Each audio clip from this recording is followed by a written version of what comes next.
Hi everyone, I'm Emma Law from Capacity and you're listening to a new season of the Fundamentally Different podcast.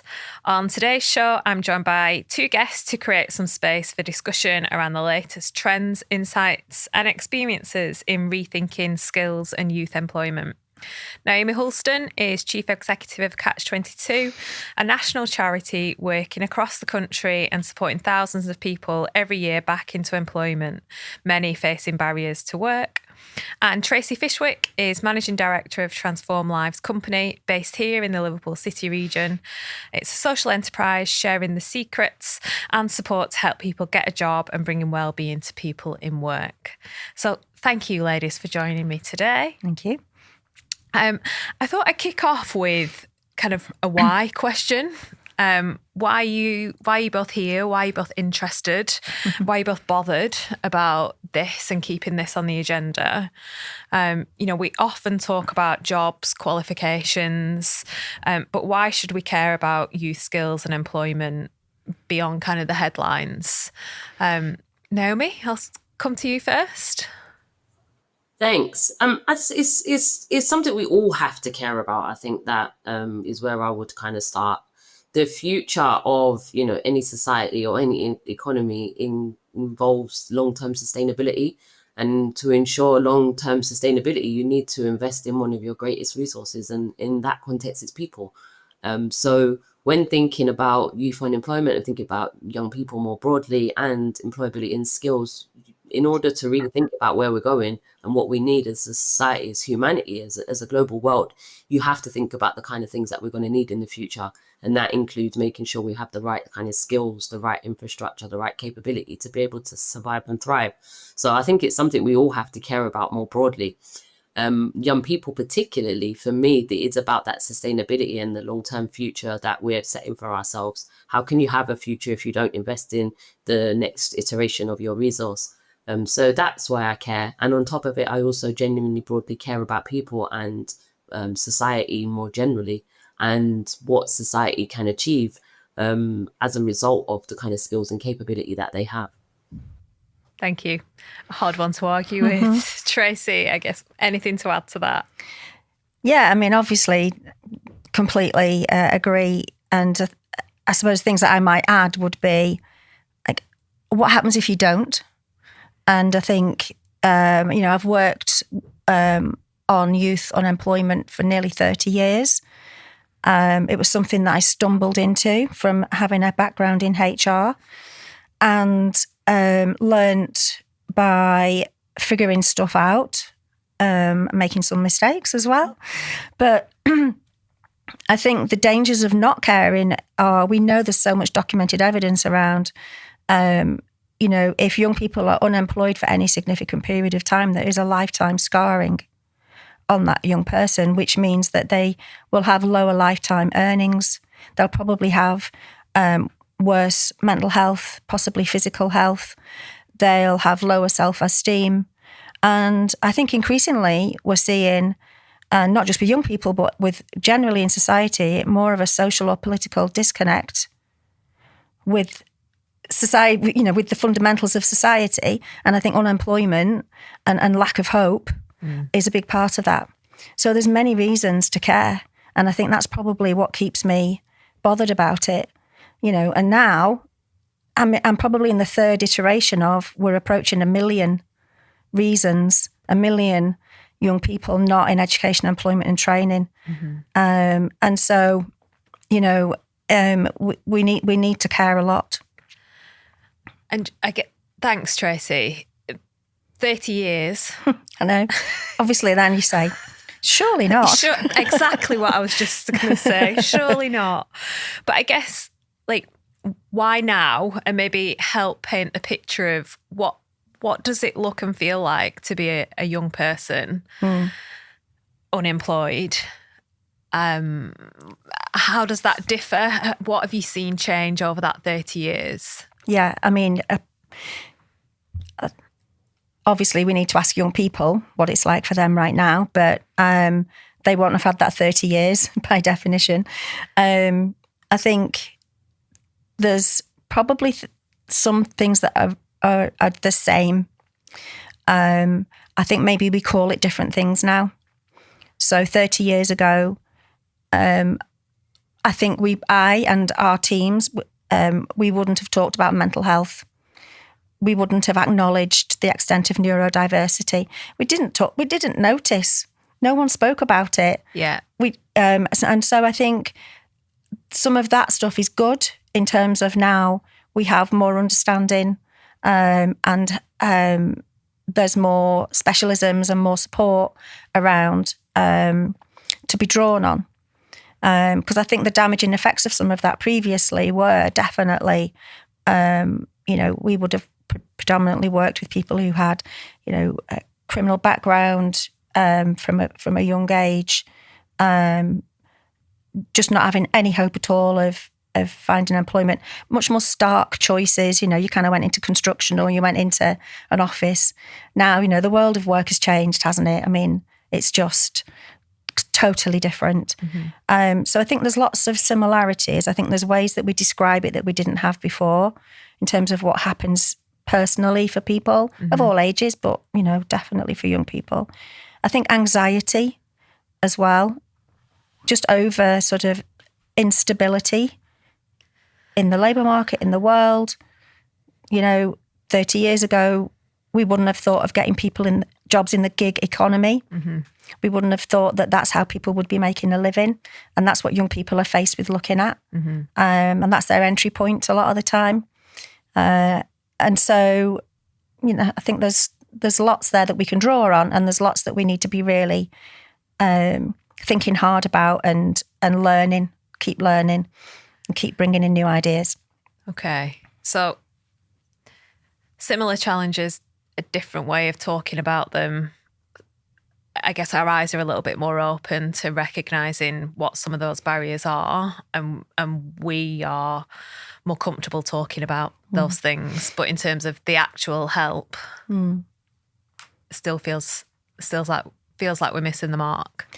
Well, we are, aren't we? If we've got 1 million young people who are not in education, employment or training, so they're not going to college. They're not going into other kinds of education. They're not in work. Or if they are, then they're not, we don't know about it. Yeah. So it's existing somewhere. But, it's a big number. And I think, we need to keep our thoughts on how do we design things from their point of view, what makes sense in their world, in their life. Whereas I think what we've got is a system that is very fragmented, sometimes very bureaucratic, and oftentimes misses people because of different eligibility criteria, different rules that we have to abide by this time and not the next time, So actually, there's a lot of things wrong that we have designed wrong into the system. And I think a lot of people, young people, just do not know where to go to get help. It is complicated. And Naomi, you bring that kind of national lens to this. What sort of trends are you seeing in terms of what are young people thinking and feeling? What trends are you seeing from employers? I just wonder if you could paint that picture. Yeah, definitely. I think it's there's no doubt about it. As was just mentioned, 30 years. I've been doing this for 25 years, and the challenges are still the same. Youth unemployment rates and NEET rates they remain stubbornly high. We're still sitting in as of August 25. We need some current up-to-date statistics, but we've still got 14% young people who are considered not in education, in training and employment. And as you just said, there's 1 million young people. This picture is definitely better than it was in 2011, but it's still a very stubborn issue that we haven't been able to fully address or solve as a society. And I think we kind of get into a point when we know what the solutions are. We just have an inability to kind of make sure that they're happening on a large scale and they're happening across the system. There's been enough evidence and research and enough work with young people, employers, with, different kind of actors in the space to know how to support young people into work, what needs to happen from an employer perspective, what needs to happen from a policy perspective. But we still haven't managed to necessarily make a better system for young people. The kind of picture I'm picking up and continue to pick up from young people is a bit more, I guess, of a disillusionment about the connection between education and employment and what their place is in that, and how you can kind of navigate the system to get the best out of education to get the best employment opportunities. Young people are confused. They're stressed, they're disillusioned about it. They don't necessarily trust the system. They don't necessarily believe that the connection with the formal education they're participating in is going to make them ready for the roles that are available. They don't necessarily feel heard or listened to or understood in terms of their own capability and what they can bring. And we don't necessarily set them up or set up the system to enable them to show the best of themselves. So I think we're kind of entering a time when young people are becoming a lot more mistrusting of the existing systems that are available to them, and they're finding their own ways. As you said, we wouldn't have thought of putting young people into the gig economy. They've found themselves in the gig economy regardless. And that's the same for things like the creative industries, and even to a certain degree, you could argue illegal industries. Young people are finding alternative ways to survive and to, look after themselves. But they're not necessarily doing that in the system that's designed for them. So I guess my current worry really is about, turning around that disillusionment and whatever it is that is kind of created or put in place to support young people, it's done in a way that respects and reflects not only their fear about not having a stake in society and what their future might have, but also reflects the kind of modern skills, ways of working that they're used to outside of formal education. Their engagement with the wider world around social media, technology, and all the things that are happening is very distant and far from what is happening actually in mainstream education. So there needs to be a massive kind of upheaval of how we teach, what we teach, how we engage children and young people in the modern world, but also recognizing and reflecting that they don't necessarily see their place or their part in the future. So I think there's a lot to be done. And I think we've got to be very careful that we don't lose another generation, as they call it, and, prevent them from potentially meeting their full capability and capacity. Thanks, Naomi. I guess you pulled out quite a few really big themes there. Disillusionment, not feeling heard, creating a space where you can respect and reflect the fear, and tipping that into, okay, what's going to help us unlock that. You also said we know what a lot of the solutions are. Like, what is the what are the solutions? What are the shape of those solutions? And I guess sub question to that is, so what's getting in the way of us doing it? I think the biggest thing is the part to address, I guess, really is around what's getting in the way first. You got to consider that the scale of the change that's needed and in the development towards what will work, it will take a hell of a lot of work, and it will take a hell of a lot of reorganizing and or logistics to actually make it happen. We've got an infrastructure that is very, very dated and in our education system. And to move that forward, it can only be done incrementally, I guess. Yeah. Because the scale of the challenge is actually huge. And trying to get everybody to move towards something different and something new, it takes time, and it takes a massive commitment. Yeah. And it takes determination. It takes long-term funding. It takes investment. It takes training. So there's no necessarily solution overnight. I think this is one of those things where you say it's too big to fail, or turning around the super tanker. The job to be done on this is huge. So I don't think it's an easy thing to do by any means. And I think if we are going to do it, it's going to take a hell of a lot of commitment, dedication, and determination to make it happen. The things that we know that work is really understanding the individual needs of children and young people. Like we've talked about mental health already. What are the barriers for individual children and people to progress, regardless of what that is? What can we do to help them progress? And the themes are common. We said mental health, poverty, lack of kind of connection, feeling disillusioned, not having support systems. There's a lot of factors that we're very aware of that we know that can be addressed through specific type of targeted work. altering and varying how you teach young people. You know, we have a formal education system that teaches everybody the same. And as a result of that, we've got children and young people that will not be able to engage in that way. The mentality and connection of employers to education and the curriculum. There isn't a strong enough or closer connection to the education standard school curriculum to what the skills for the future will be and what employers will need from the workforce in order to, you know, thrive and survive in the economy, etc. So how do we connect employers and the skills that are needed for the future to our formal education system? And to do that from quite a young age, you know, we need to spend more time educating children and young people on how to actually live. We teach them a lot about basic skills from English, maths, etc. But the practical applicability of, you know, understanding how to pay your rent, you know, how to find secure accommodation, how to, you know, navigate complex systems around, you know, becoming employed. These are the kind of practical skills that children and young people need. So we know, for example, very little children and young people experience work experience. How can you really necessarily know and understand the working world when you don't get the opportunity to participate?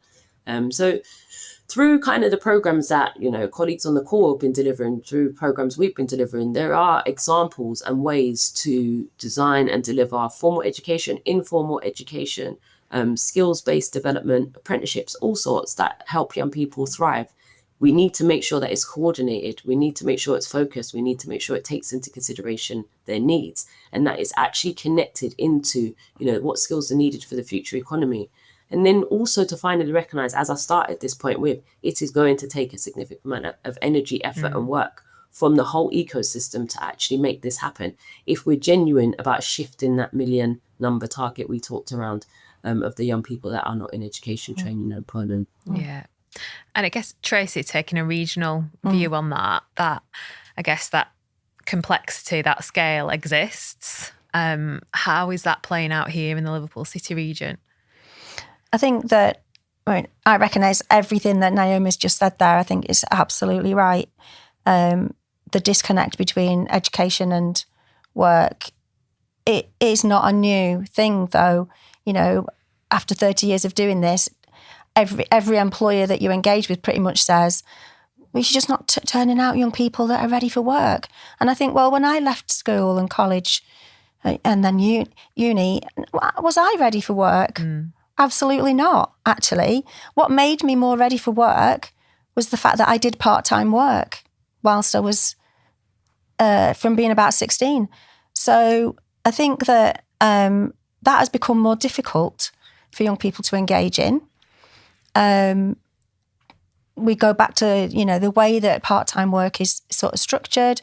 They, you know, the classic Saturday job, right? Just a really simple, basic thing that probably loads of people of my generation like had, that sets you up for like how you talk to people, how you provide a service, you know, how you show up regularly on time, like you know, or you're in trouble. And now it's, you know, shifts that are all over the place, different times of day. How do you plan for that? How do they structure that with all the other sort of educational responsibilities they've got, with probably an absolute shed load of homework and things like this, that, you know, the amount of study that some young people are expected to do. And I wonder whether we have just got the balance wrong, actually, in terms of what really matters in the end, and what's going to set you up for, you know, a life where you've got fulfilling work that you're happy with doing and you can do, and that kind of way of helping young people to be those adaptable, learning, thinking people that employers actually do want. And I think there's also something about employers where, and obviously I'm generalising because all employers will also be different, but, you know, they need to cut a little bit of slack in terms of how you're bringing in young people into the workplace, what your expectations are, how you're training them. And apprenticeships often are structured in such a way that they're offered as temporary roles, right? You know, but actually, if you've got apprenticeships and you want to bring young people into your business, bring them in. Yeah. Right? Let them know that there's something at the end of it, that it isn't like a cliff at the end of that even. Everything seems to have a cliff at the end of it. This insecurity that builds anxiety is really bad for young people. I think there's a lack of strategy and leadership around the key fundamentals, the building blocks that should be in place always. And it changes politically. It's a hot potato. One way we go this way, then we go that way. Funding comes, funding ends, or it's not big enough at scale. So we have youth trailblazers now in the city region. It's actually quite small. It's actually really focused on particular cohorts, centred around care experienced young people, and badged as a youth guarantee. And it's not a guarantee. So again, we're just confusing young people all the time in terms of what we're saying we've got in place. And actually when they go looking, maybe it's not there at scale. It's not there for everybody. And I think those building blocks that are solid, foundational, take young people through those different transitional stages where people do drop out is after school, after college, after uni. We don't have those there. And I think if we had things there at those points, we would see a massive difference. So the pathway is really unclear. Yeah. And, it's against the backdrop of temporariness. Projects. Yeah. Initiatives. Yeah. Which is breeding anxiety, distrust. What are some of those foundations that can improve that clarity? So you talked about security, so apprenticeships, and I guess that's just an example of a solution, but those solutions being medium to long term rather than a project pilot. What else are some of those fundamentals that we would want to see beyond any government, beyond any organisation, but that we want to do that at scale? And I guess to Naomi's point, this requires long-term commitment, but what is it that we want people to commit to? I think a sense of a service that is always there for young people, that transitions them sort of from that age of 14 right through to, whether that's 19 or even 24. That isn't there. So not every school has got a dedicated in-house careers or options type of service. Sometimes those are provided by external partners that are different projects in different schools. So there's not a consistency. That's one thing. Yeah.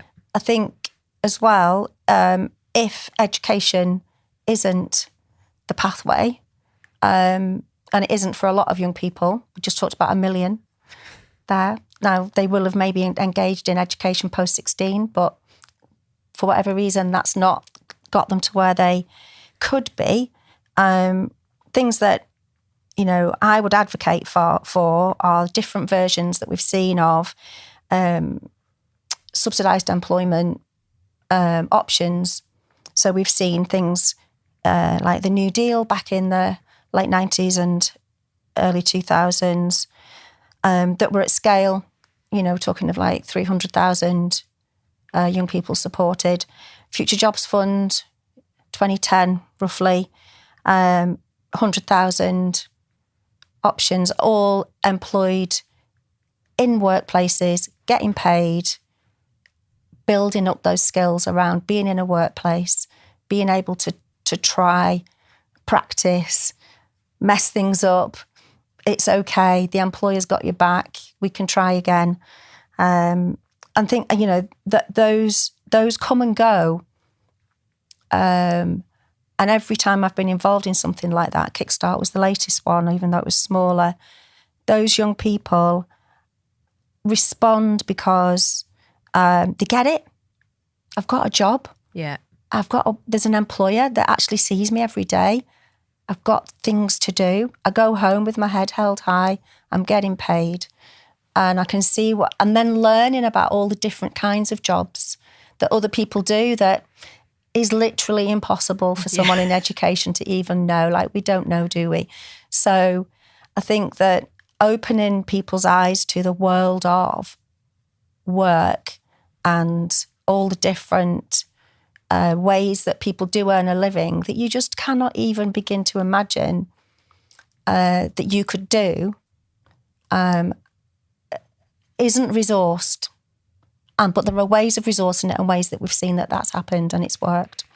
And actually, some of those things have proven that they offer really strong evidence of positive net return back to the Treasury because they're paying tax, they're not claiming benefits, all these kind of things. So they might look expensive in some ways, but actually you have to take a step back and look at some of the returns that they give. And so, those are a couple of things I would do. Great.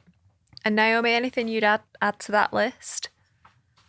I think this is a kind of like juncture in like history in my mind. We need a massive mindset shift on this issue. So, historically, employment and work and engagement has been very much predicated on accreditation and qualifications. I would like to see a greater shift towards recognizing skills and actually the measurement of, your capability and your, potential is more based on your skills and what you can present opposed to necessarily the academic qualifications that you have. And that mindset shift, needs to be rooted in genuine reality of where we're currently at.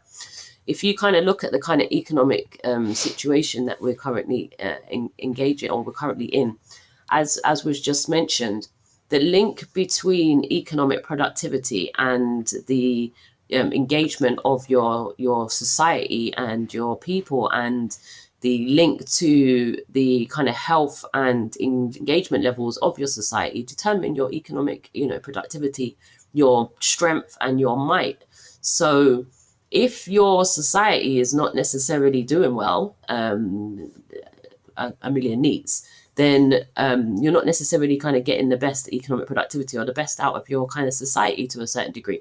So if you want to step back necessarily from just the social kind of perspective on this and look at the kind of wider impacts on, our economic capability and our ability to reinvest back into society, then you have to look at the drain that is caused by the poor outcomes that we're experiencing as a result of like lack of investment or uncoordinated support.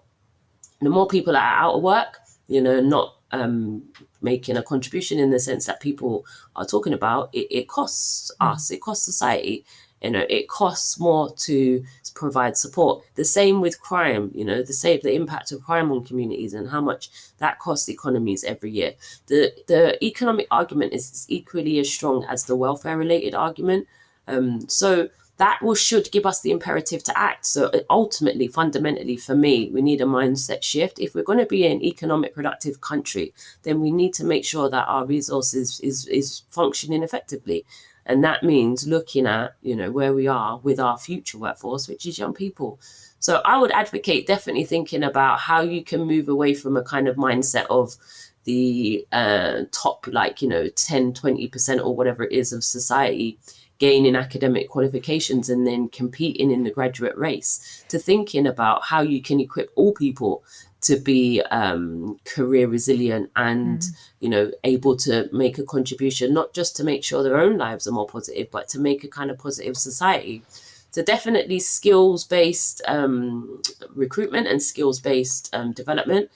And then I would also say making use of 13 years worth of investment and input into society. So children, young people go to school at 5, they're mandated to stay till 18. Some stay longer. That is a hell of a lot of time, to, be investing in, our children and young people. What are the genuine outcomes that is coming out of that? And, is it demonstrating the value for money that you would anticipate, or the value to society or impact, general wealth, strength and sustainability? How could you reorientate that 13 years to get the best out of that for society, including identifying why a proportion of children and young people are not able to engage in it as it stands and are significantly disadvantaged. So I think there's quite a few things we can do. One is skills focus, as I said.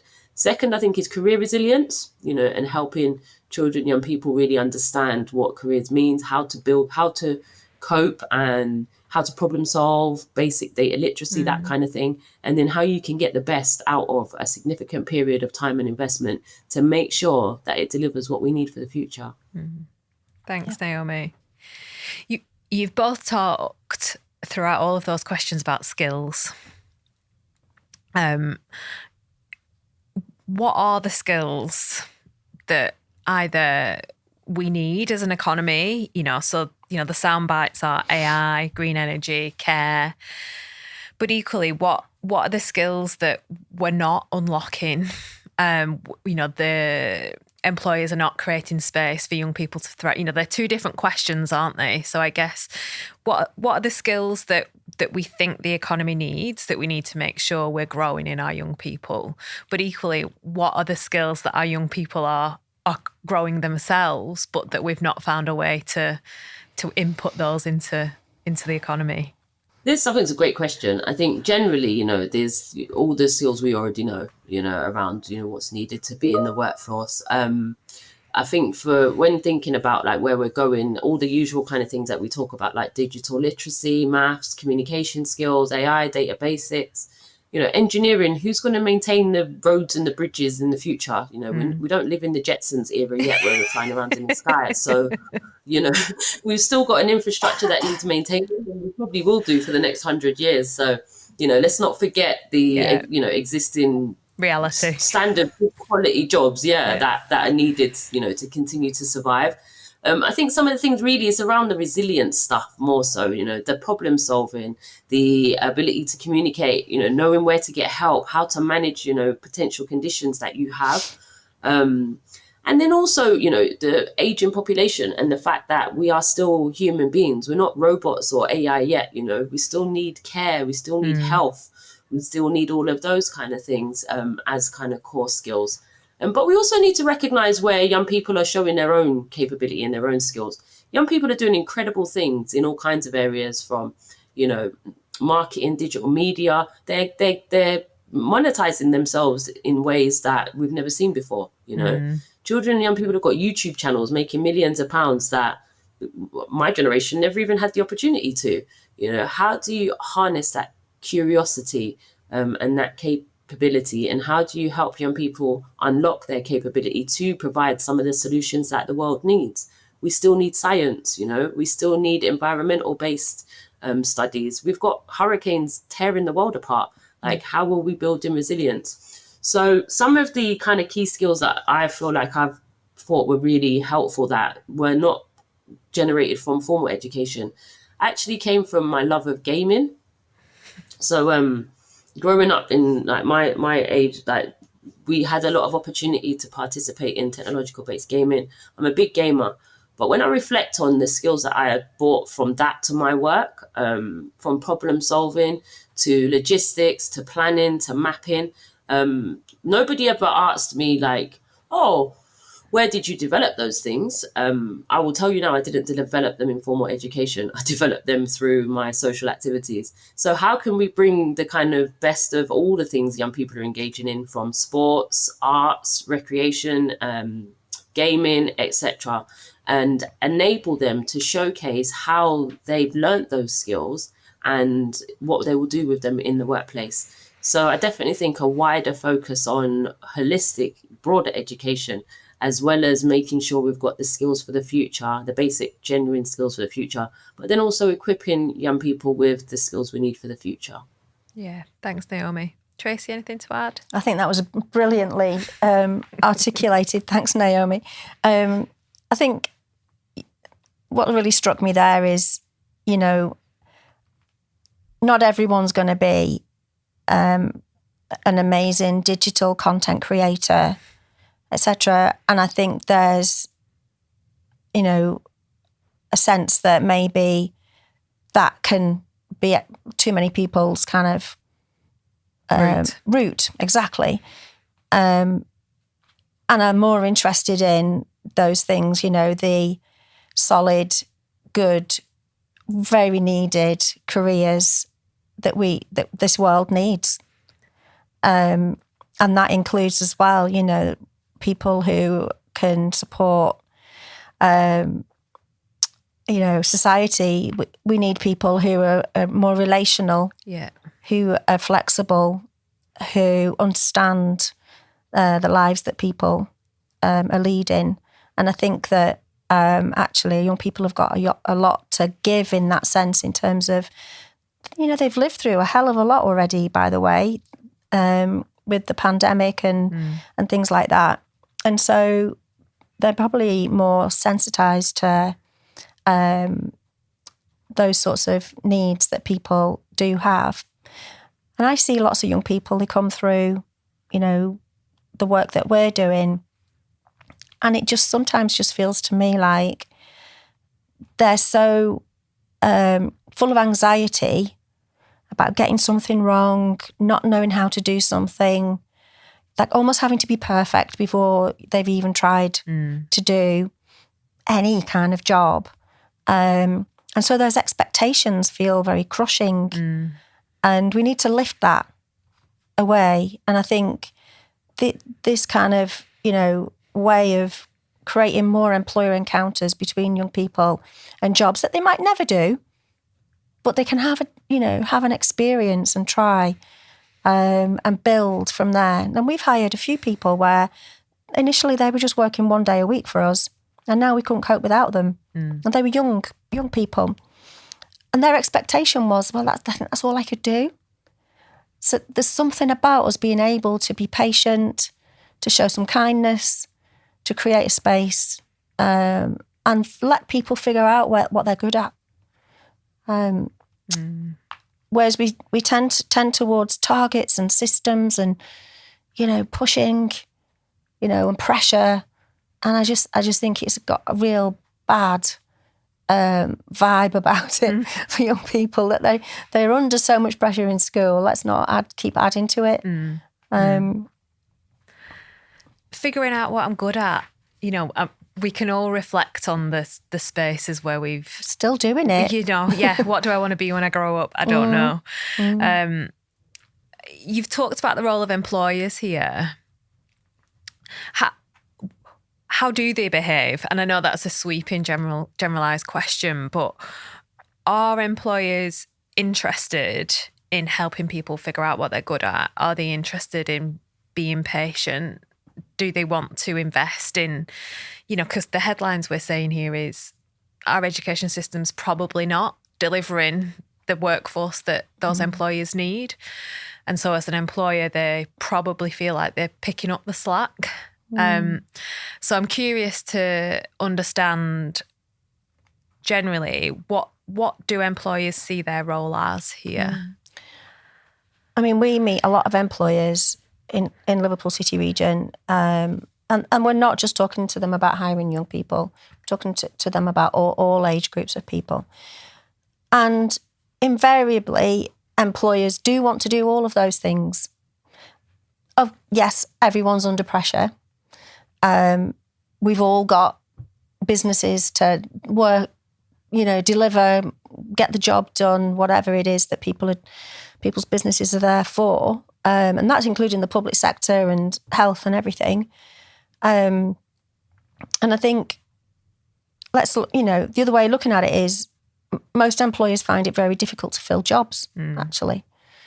And I think if we were able to somehow incentivise employers to choose young people, to be able to just take that pressure off. So this comes back to this subsidised employment. Now, whether that's some sort of NI break or tax break or actual subsidy, but to actually create that space that young people can occupy.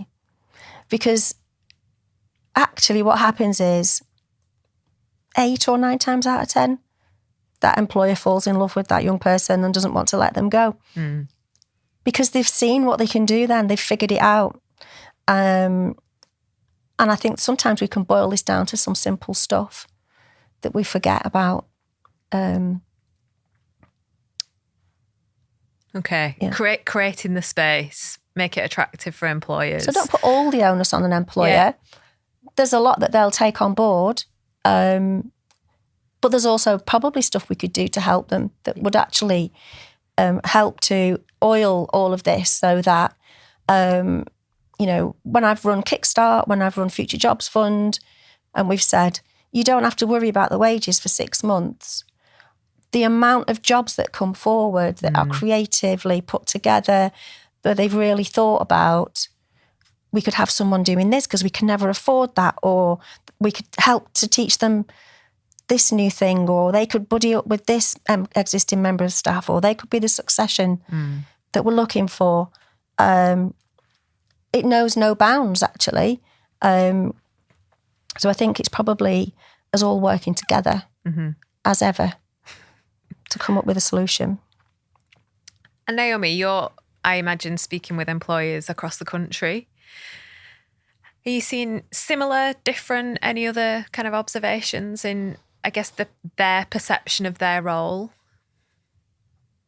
Yeah, most definitely. I mean, it's a tricky one because I think, as we've just said, that there's a lot of pressure across the system, and I think sometimes employers are confused, they're reserved, they're not sure how to necessarily, play a role in this space in the way that is productive. There's perceptions around recruiting young people particularly, and the impact that might have, that they might not be work ready, that kind of thing.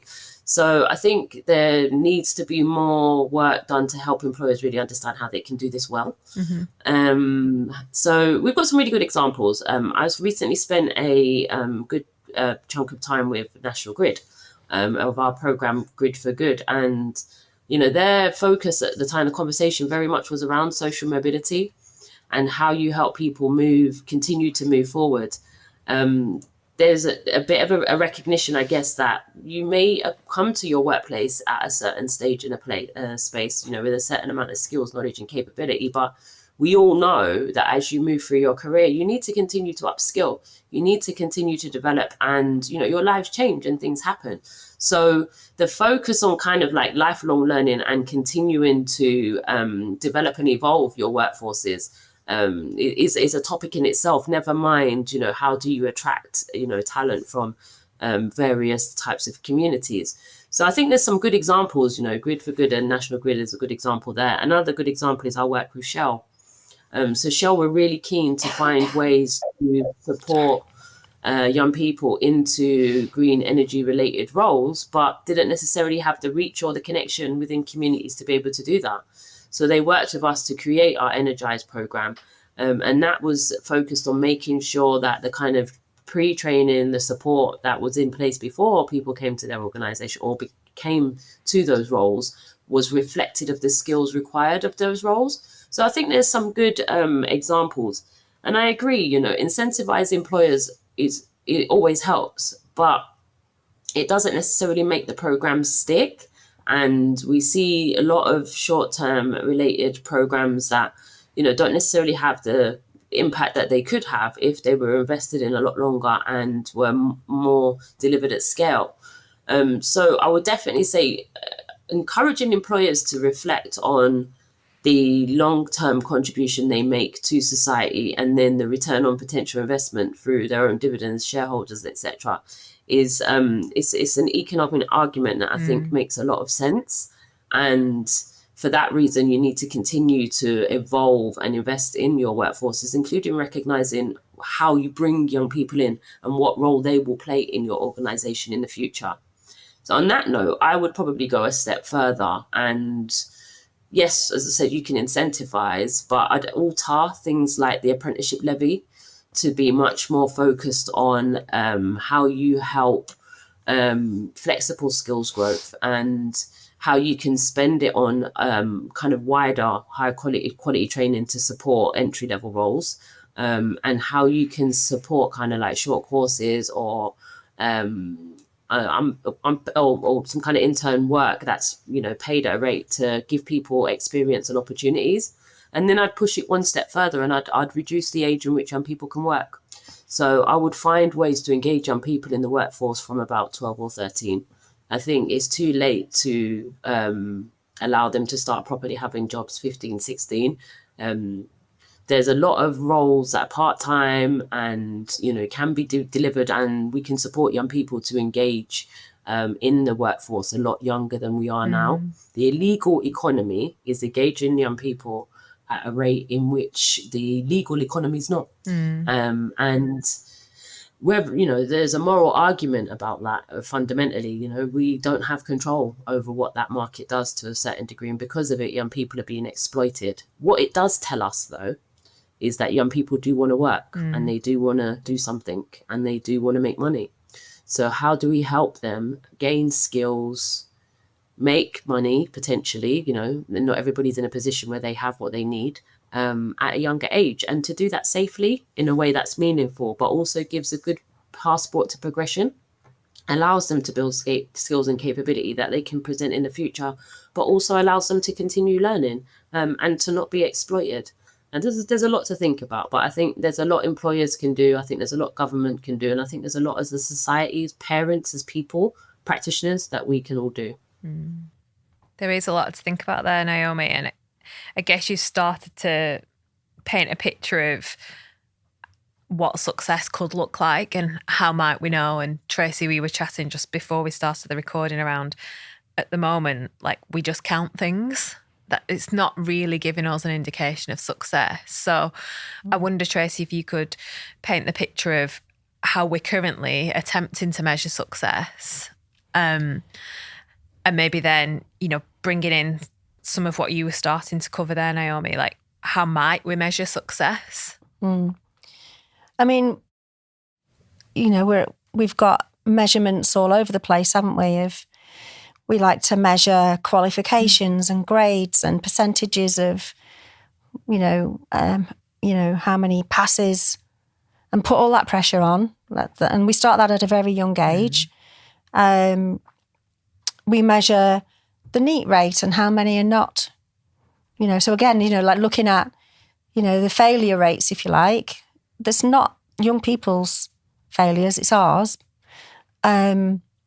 And yeah, thinking about where do we measure success where young people are doing well in work?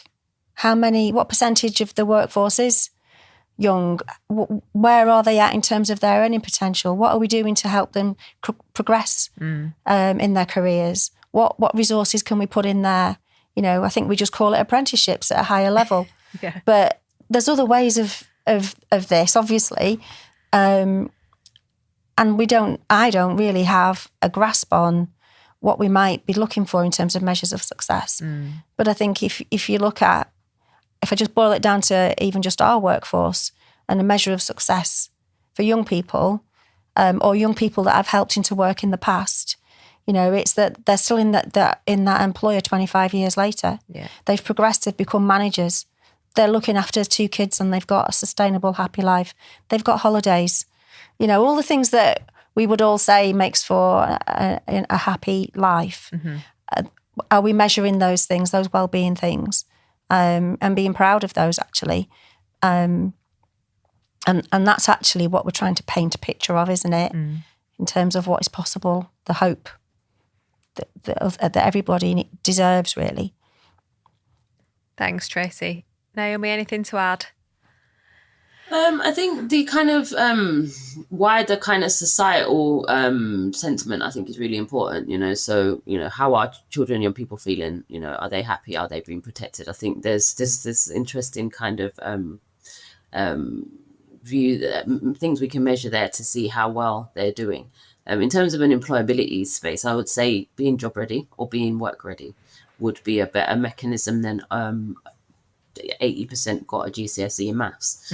So, how many of our children and young people can demonstrate competent communication skills, can demonstrate confidence and, kind of capability in particular areas. So we talk about, the way we examine people, the way we kind of count and chart our people's knowledge. And a lot of that is through academic qualification.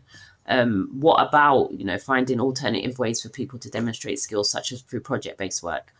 So as part of a conversation recently that UFI Tech Trust were leading around digital badging, and they held it at the RSA in London, and they had Skills England involved in the conversation, and they were talking about how you can use a kind of new method of a national record of achievement to capture the skills and capability that young people have. And they would do that through gamification and badging.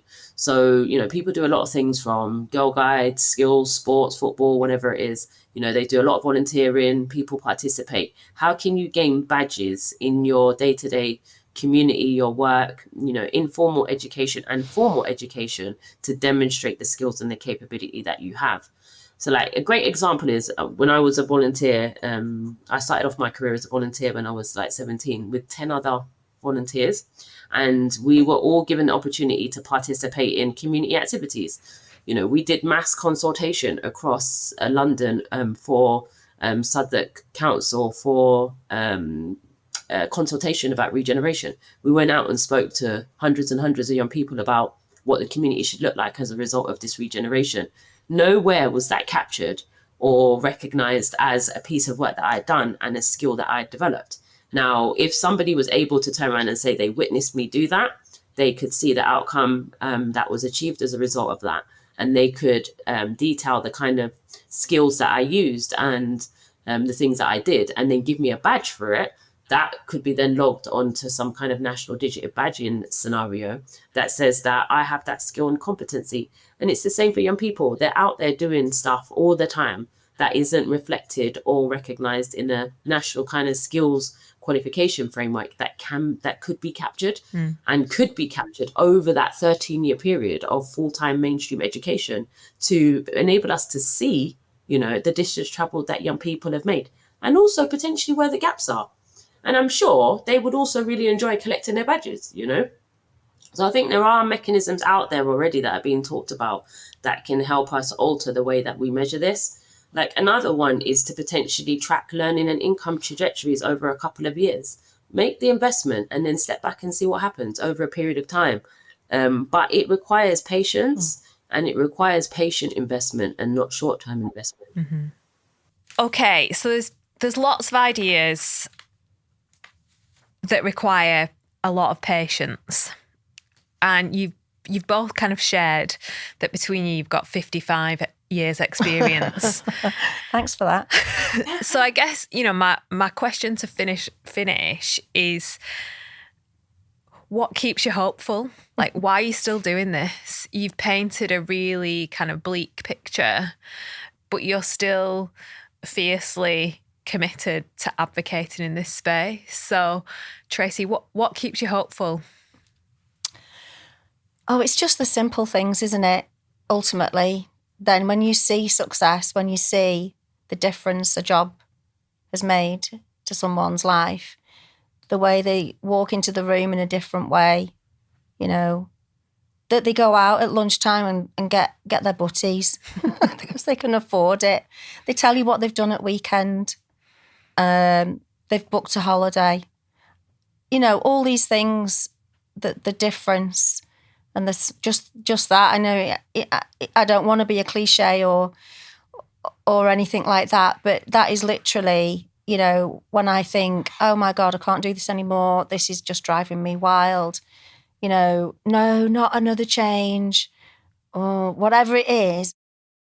Something like that happens, and then, so it's the micro stuff. It's that relational, actual seeing. And you think, oh, all right then, come on, keep going. Great. And Naomi? I have seen thousands and thousands and thousands of young people improve their lives as a result of, a bit of targeted support. So I know it works. Like, I'm an example of that. And I've seen, it happen in others. So as I said, we know the answers, we know the solutions.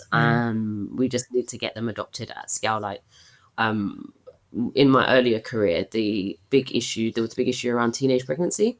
And there was a 10-year commitment to a cross-government departmental approach to ending that. And it made a massive difference.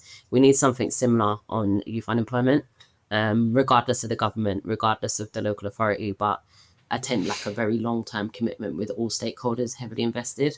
So number one, I've seen it work. I personally have seen it work in my life. I've seen it work in friends and, all the communities that I've worked in. So I know that it can work.